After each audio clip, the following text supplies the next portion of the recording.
Right below the coupons button, you will find one of the most in-demand digital products in the online creator economy, which are courses. This is one of our main features here in System.io. In fact, most of our users host their courses with our platform and sell them with our integrated funnels. To create a new course, just click on Add a New Course and fill out your course information. So first you would give your course a name or title. Then add the name of the instructor. This could be you or whoever is teaching the lessons. Then choose a language for your course.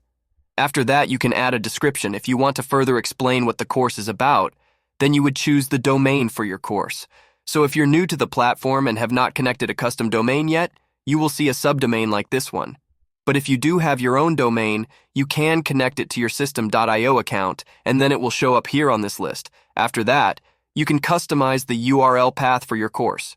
You can use your course name or whatever path you feel is best for your course's homepage. Then we get to the more visual part of the course. You will be asked to select a theme, and this is the color that your students will see predominantly when they go through the lessons. So let's choose green. For example, you can choose the color that best fits your brand, and then you can choose a font that will be used across all the different text sections of your course. Don't worry too much about this font because you can edit each lesson space and change the fonts there as well. Next, you will be asked to upload a logo, and this is the logo that your students will see when they access the course, and it will be located in the top left corner of their menu. And then for the cover, this one will be displayed on their student dashboard. And then if we scroll down a little bit more, we will find a very important part of the initial settings, which is the sales page. And this is the place where you would choose the page within System.io that actually is selling your course. So this is a page inside one of your funnels. And it's really important because remember, we have this link.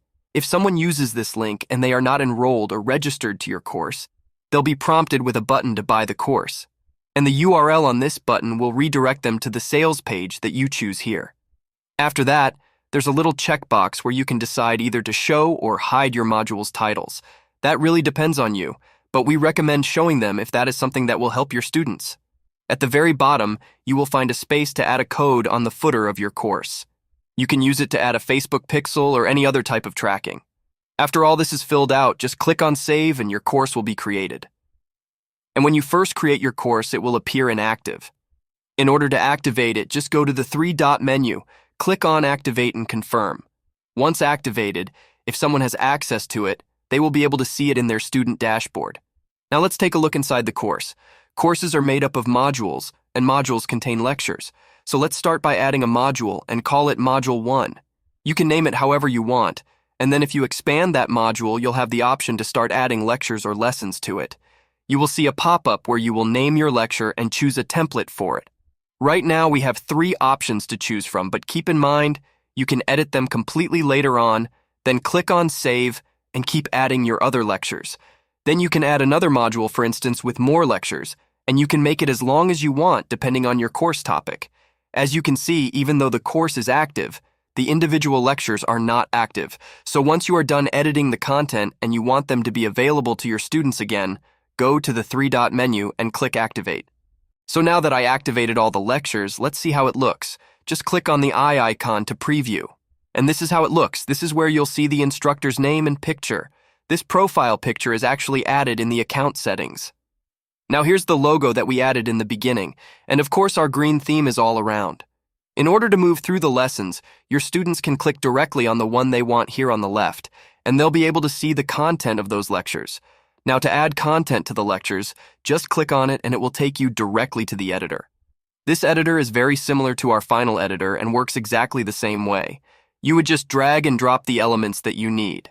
Once you're happy with your design, you can save the changes and exit.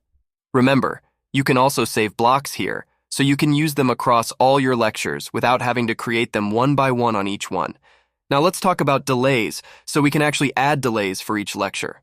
You would use this if you want to give access to your course, but not to all the lectures at the same time.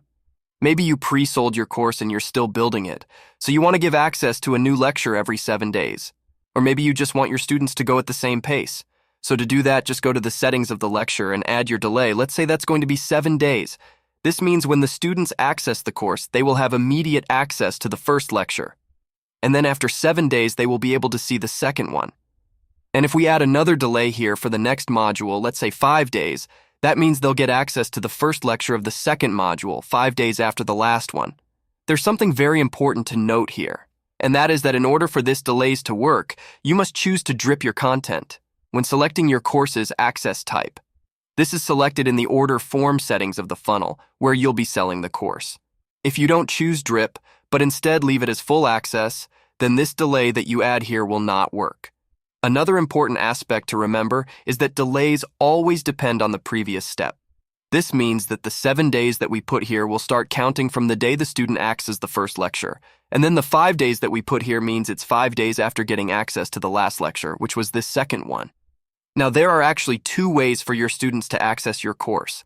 The first one is buying your course, and the second one is for you to manually add them and grant access to the course.